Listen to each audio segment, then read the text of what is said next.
Hoy recibimos nuevamente a Adrián, que ya es un amigo de la casa porque viene semanalmente, y acompañado por Ricardo Delgado, coordinador de los equipos económicos del Frente Renovador, que está trabajando junto a Roberto Lobaña, junto a Martín Redrado.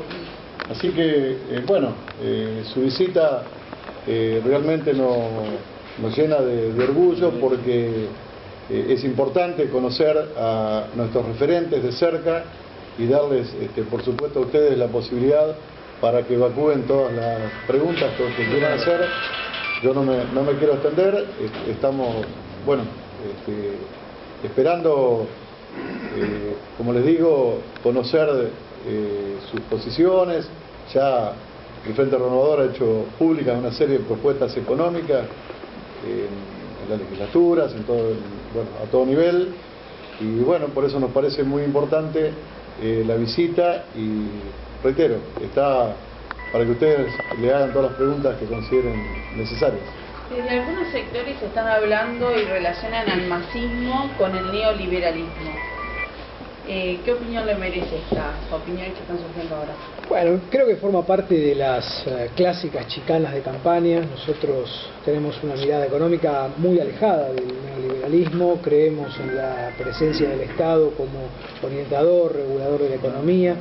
Planteamos una visión de lucha contra la inflación que no enfría la economía, que no reduce salarios, que no reduce gasto público, que mantiene, digamos, las condiciones básicas de funcionamiento de la economía, pero dándole racionalidad, dándole horizonte a las decisiones de inversión, de producción, de gasto.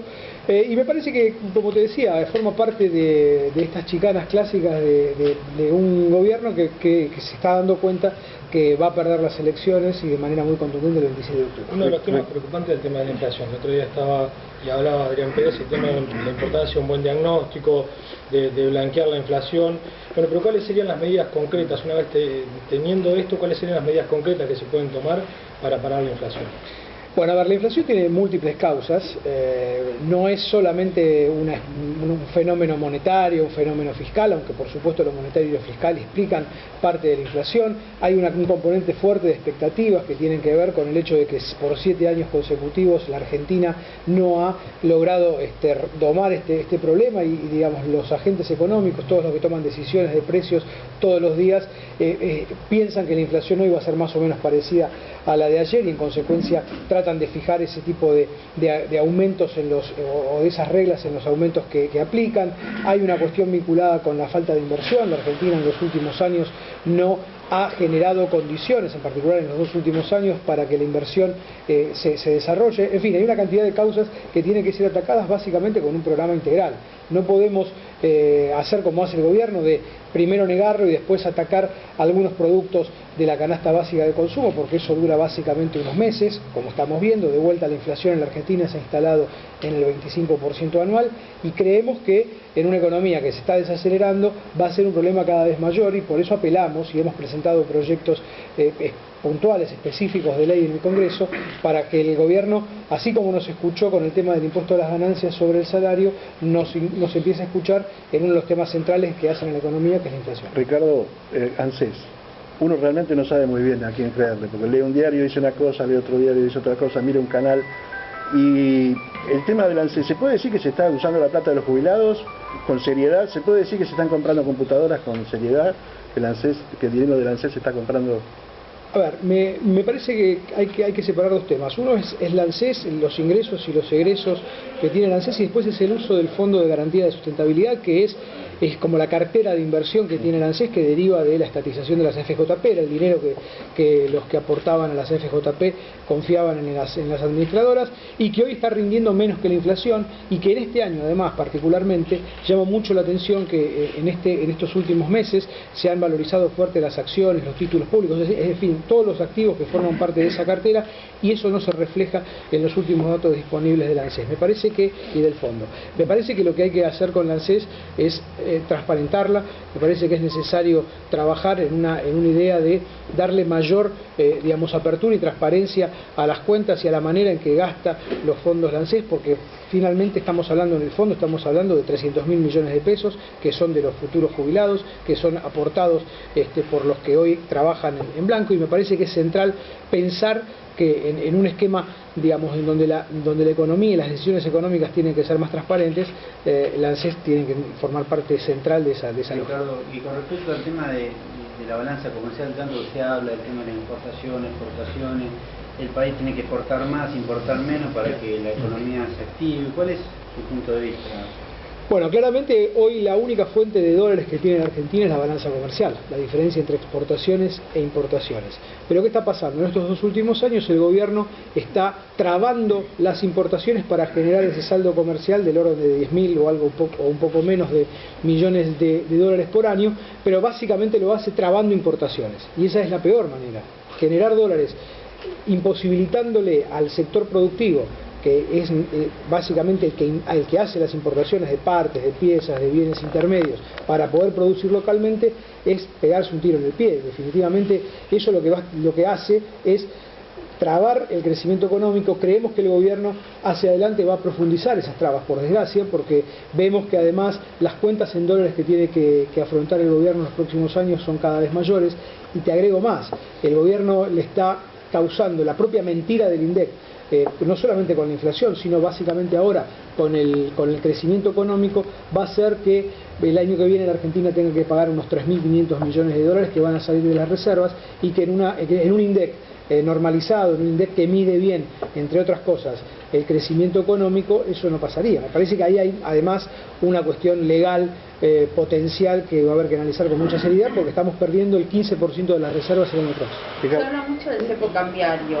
¿A cuánto nos influye como Argentina, ya sea a nivel derecho individual como colectivamente? Y se escuchó la explicación de la presidenta que hizo en la última entrevista sobre este tema. Ninguna sociedad moderna tiene que tener cepo cambiario. Las restricciones, los cepos son medidas de última instancia, producto de malas decisiones que derivan en ese instrumento finalmente. Con lo cual lo que quiero decir es que la Argentina no tiene por qué vivir con cepo. Cuando la Argentina vuelva a ser un país que genera confianza, que genera credibilidad, que sus políticas tienen reputación, el cepo se tiene que levantar inmediatamente, porque los dólares que se fugaron, 80.000 millones casi en 4 años, van a empezar a regresar. La explicación en relación a lo que me preguntabas de la presidenta, me parece que tiene una visión sesgada la presidenta de la realidad, porque la verdad que el cepo hoy existe. Para cualquiera de nosotros que quiere, con dinero blanco declarado, como así debe ser, a la FIP, quiere ir a comprar dólares, euros o cualquier otra moneda extranjera, no lo puede hacer libremente, e incluso si quiere viajar al exterior le dan divisas en cuentagotas. Entonces me parece que el gobierno se ha entrampado, porque además el cepo no ha resuelto el problema de la pérdida de reservas. Las reservas han caído 15.000 millones de dólares desde que se impuso el cepo, con lo cual me parece que claramente, así como el blanqueo, son instrumentos que no han servido para los fines a los cuales fueron propuestos. En un sector, en un pueblo que vive del sector agropecuario, sí, claro. ¿Cuál es su postura con respecto al tema de, retenciones sí, retenciones no, al sector? ¿Cuál sería un poco la medida que ustedes proponen? Sí, es fundamental devolver la rentabilidad al sector. Primero lo que tenemos que tener es menos inflación. El aumento de costos, que es básicamente la inflación, le quita rentabilidad a todos los productores del sector agropecuario, y esto es central, no solamente al sector agropecuario, sino a todos los productores de la Argentina.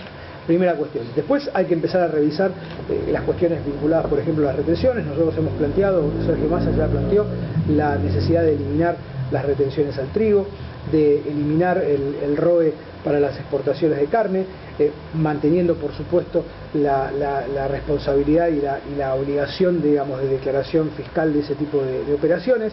Y estamos trabajando. Creemos que el sector agropecuario es un sector absolutamente central para los años que vienen.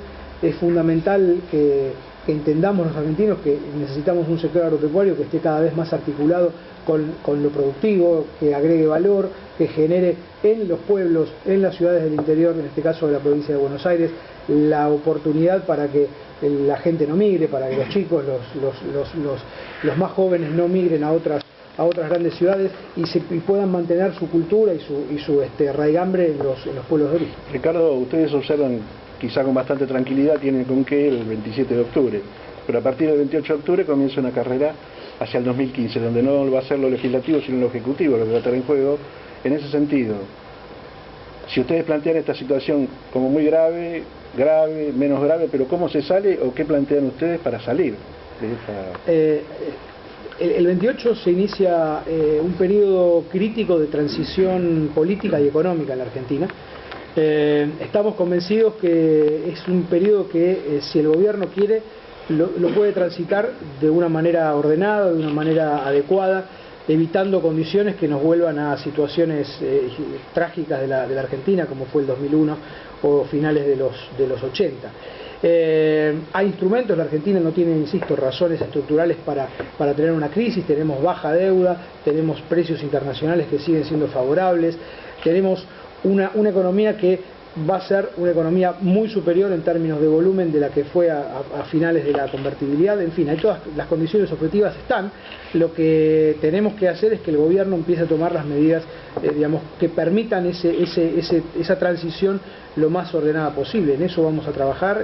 Nos van a ser 2 años, insisto, difíciles, de mucho trabajo interno, de mucha agregación de contenido y de ir sumando distintos sectores productivos, sectores sociales a la propuesta del Frente Renovador, pero bueno, se inicia un proceso que seguramente va a terminar el 10 de diciembre de 2015. ¿Y el ministro de Economía tiene que ser un hombre fuerte o un hombre como lo ha sido? Yo creo que la política es la que definitivamente tiene que orientar las decisiones económicas.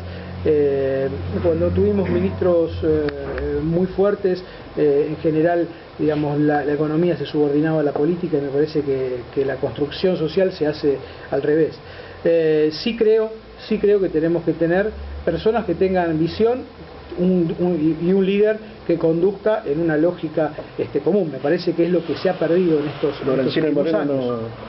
Yo no lo quiero personalizar, me parece que hay resultados que están a la vista que no han funcionado y que se sabe que son producto de iniciativas de algunos de esos funcionarios, Blanqueo por ejemplo, Cepo, otro. Me parece que la Argentina no tiene por qué vivir una mala calidad, una baja calidad de política económica como estamos viviendo, no hay ninguna razón para hacer eso.